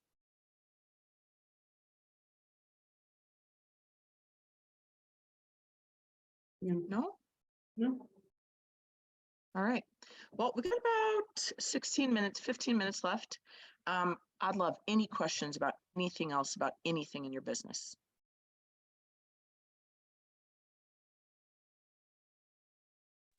So I have this listing that's coming up, and I had actually just recently helped this buyer. He was my buyer. And he's my father actually, but he bought this house, and now the personal situation is something where they have to leave. So I'm having to list the house that I just bought back in June of last year. So I am trying to find comps, and that's a whole mission on itself. They have put about $20,000 worth of updates in it. So we're just hoping for the best right now. Do you have any tips or? Yes. Great. Yep. So Thank when you. you talk to people, I would try not to use the word hope, right? Right. You are a financial advisor, because you're helping people figure out how can they receive the most money possible for their property. We have a similar situation right now. Our listing on Paul's in Conifer, they purchased last year, and we put it on the market. And what we found with comps is that actually it's increased in value. So we feel like there's a good market for it. Yeah. So not only do you look at closed comps, you're going to look at what's active on the market. Okay. Mhm. So and if we're talking about a property down in, yes, In Firestone, Firestone. Weld County. Great. So you're going to look for comps that have sold. You're going to see what also is pending that's similar to it, within a particular distance. And you're also going to see what's active on the market. Yeah. All active properties on the market, if they've been on the market for more than 2 weeks, I want you to hear this. They've been rejected by all buyers at that price point. Agreed? Yeah. Those active listings have been rejected by every real buyer in the market at that price point. So they're overpriced. And so I want you to find an active. This is similar to your property Mm-hmm. as it can be. Mm-hmm. And depending if that's only been on the market like less than a week, you could probably price pretty close to it or right underneath it. If that Okay. property you found is active on the market, that's very similar, and it's been on the market for more than 2 weeks, you have to come in underneath, right? To show value. We Yeah. buy things we see as a good value, right? Mm-hmm. For when we shop for anything. And buyers are very smart. They have access to every single home search site possible right now. So buyers know what a good deal is. And if so, buyers agents, hopefully good buyers agents are also looking at what's on and they're going to be like, "Ooh, that's a good deal." So I'm not sure how that sets your current listing up compared to what they bought last June, right? So I don't know what that looks like. But if they have to sell, they have to sell. Right. Makes sense? And Yeah. so I'm not sure if that means they're going to lose money or not. But if they have Yeah. to sell, then we're talking about they got to sell it. Yeah. So that's just giving you clarity, and you're advising your client, look, this is really where you're at. You're lucky, you know, you're my dad, and I'm going to give you a discount in my commission. So I'm going to save you a little bit, right? Right. I'm assuming that's what might happen. Right. Right. So, but it might be pretty close. And so you might want to pull, you know, figure out because we don't sell houses based on what the seller wants. I don't. That only gets you into trouble. We don't Yeah. do that. Yeah. We sell it at how it's going to sell in the market. And ours is a very fluid market. You know, we don't control that. We just tell people, hey, these are the facts. This is the data. It has nothing to do with hope that somebody from Texas comes through and just loves your house. Hope is not a strategy to sell real estate. So I want you to find the actives that are most similar and price it accordingly. So it's a strategic placement in the market, because every real buyer out there right now should look at your house and the house that's very similar to it. Correct? Mm-hmm. Right. And so if yours is the better value, yours is priced right underneath, then you're going to have more buyers come and look at your property. The more buyers you have walk through the door, the more opportunity you have for showings. For offers. And the more offers you get, you could leverage it up to where it could be beyond your expectations. Right. That's the only way you leverage up. You don't overprice and ever leverage up. So how many active listings do you say? So I've already kind of done some homework. I already got about like 4 or 5 active ones. But as far as what I'm seeing on the market in that area that are kind of alike and in the same year kind of built, and Mhm. it's footage wise, there's only a couple out there. I mean, I've seen a new build that's active that's looks like pretty much the same thing. Their build is kind of the same. The square footage is spot on. So, and that's another one that I've been looking at and just seeing if I can maybe use that as well. Mm-hmm. Right. And so you're going to price it pretty close to that, right? So Mhm. thing is, like I said, you can think of it 2 ways. Mhm. Well, we can price at the top of where I think the market is for you again, and see if people will come and in the first weekend, you're going to know how many, Yeah. like if you get showings, if you get no showings, you're overpriced. Right. If you get some showings, but no offer, you still might be overpriced a little bit. Mhm. Right? But if you Mhm. price it really strategically and it's at a great value, people should want to jump in, and that just leverages up the price little by little. Right. And so that's how you could leverage it up. You can never price a property too low, because the market will do all the fixing for you. And Mhm. right, because you're going to see people who are going to be like, this is a great value. I'm actually willing to pay more for it because it's great and it has everything. So Right. take a look at that. And if you're really in a true neighborhood, you can look at price per square foot. Mhm. You're going to look at what did the house appraise for last June. You're going to take into consideration if there's any appreciation in the last 9 months. But then you're going to look at what's actively on the market. So I like to look at all those different things and try to put them together and see, like, where does that really put us at? Okay. So let me write this down. So look at appreciation. From last June, what did it appraise at last June? Although, does a new buyer care what it appraised at last June? No, not really. Yeah, They nobody do not gives it. care. Yeah, Nobody nobody gives cares. it cares. However, I like to pull data together so I can make the best conclusion Yeah. of this is where I strategically think you could go in, sellers make all their decisions. Your dad gets to make his own decisions, Right. right? You're Right. saying based on the data. So this do is you what- like to give them like a sweet spot? Like I usually, even for my buyers, I typically give them like a range of like their sweet spot, what they want to offer, or kind of like that. So can I do the same thing here, is where like this is where we're Mhm. kind of looking at to price this home? Right. Or should I just be more direct with it? I don't, I think a sweet, I think, if it's more of a sweet spot instead of designated particular number, great, tell that to them. If it's a difference of $5,000, really, what are you going to gain with the $5,000 difference? Go for the lower price, right? But if you're giving them a range of 20 to 50, please don't ever give anybody a range of $50,000. I mean, you're not doing a very good job. I mean, they could have figured that out on their own, right? right. So the other thing I want you to notice, this is what I want you to do. I want you to look at also the recent closed comps, like within the last 30 days, and know that they got under contract 30 days ago or more. So a different market 2 months ago, right? But what I want you to notice is, what did they list at? What did they close at? So when you look at closed comps, look at what they listed at.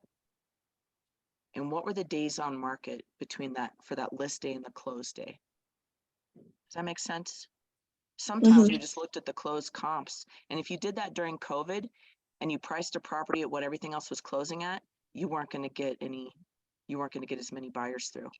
You had to look at what everything listed at, because with this price so well, that's what got everybody in, because everybody knew last year they were going to write $100,000 over. Right. And so if the property was already overpriced last year, people are like, I can't pay $100,000 on top of that. I'm not even going to go see it. Again, Right. I said buyers were pissed last year. So, Right. or especially in 21, so painful. So I want you to look at what did it list at and what did it close at, because you might want to be closer to their list price. If they listed low and To they got run up high, the offers. Yes, I understand. good. So here's a couple other things I would do if I was you. Mhm. I would write up a list of improvements that they've made to the property, have property highlights. And then I would also recommend that you show the property every single time, so that you make sure that you're conveying the right information about the property that's accurate about the neighborhood, and that you're highlighting the special features about this home, Mhm. right? Sometimes buyers agents don't even read the full MLS sheet when they do the showing. They Right. just are like, oh, I'm just going to open the door and let them come in. Right. Who can sell the property better than the listing agent? Nobody. Nobody. Your job. So when you talk to people on the phone and you're setting up those showings and you want to get a little bit information, right? Like, are they Redfin agents that they just got a call 5 minutes ago? They got a lead and they don't know anything about this buyer. In fact, they might not even be qualified. They're not a real buyer. They're Right. somebody that's going to tour through your house. Could they be a buyer for your house? Yes, they could be. Right. And so in your case, you want to get as many people through the door as possible. Right. So maybe you're going to start showing as well at your open house. And so you're there, for a majority of the time. You let people tour, of course. You let people look around. You let people enjoy it, right? Mhm. But you know every single thing there is to know. What's the average utility bills? What's the HOA? Average You- utility. All that stuff. You want to know everything about that property so you can speak well to it and sell it. What are the highlights? Average utility bill, you said, and what was the other one? HOA, what's the HOA include?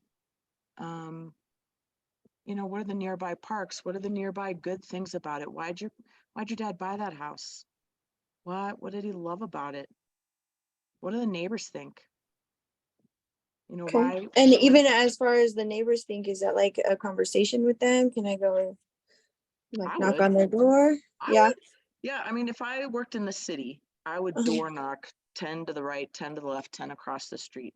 Hey, you know what? Just wanted to introduce myself. It's going to be a little chaotic next weekend. We're going to go live with my dad's listing.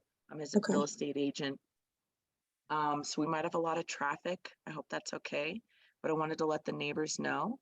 And I also wanted to talk to the neighbors and see, how long have you lived here? What do you love about the neighborhood? And that's Yeah. just great lead gen. I mean, that's just, Right. you know, use Okay. this for your own business. Yeah. And then if they come back to your open house, say, yeah, we'd love to see a Saturday. Open house could be 10 to 2. It might be crazy. It's all good for you. Great. Thank you. Yeah, so got this. I'm going to see the property again today. I haven't been there in a while. Good. To see anything. If you have time, I'd also go see those other active listings. I'd book a agent preview. If they don't Okay. allow for previews, I'd find, take your best friend and Okay. pretend and tell your best friend to be your Yeah, buyer for the day. yeah, just come and with then- me, you're my buyer. Yeah, and then tell them don't say anything too, because everybody's got a Ring doorbell and they're listening to your conversation. So you don't want them to Right. know that you're just there scouting it out for your listing. But you are scouting it out, and I do that too. I do that in my own Yeah. neighborhood. I try to go on my own list, my own neighborhood things. So the thing is, this house, we bought it for 610, and I'm sure it's appreciated even in these last months. I know it has, but still, I'm just not finding comps that are like the same square footage, like except for that one house that was a new build. Like everything's at least 1,000 square feet finished area Okay. to compare. So I'm having trouble finding like the exact comps, and I'm wondering how far I can kind of reach out. Do you understand what I'm saying? Yeah, sometimes I always Yeah. start right in the neighborhood. When I don't Mhm. find any good information, I extend it out to like kind of that bigger area. Mhm. Then I extend it out to like the city. Okay. And then try to stick to the similar criteria. So sometimes you do have to open it up, and that's why I say you're pulling so much data just Yeah. to make sure you see if you find 100%. anything you like, right? Right. Good. Okay. Thank you. Yeah. All right. Anybody else got anything fun?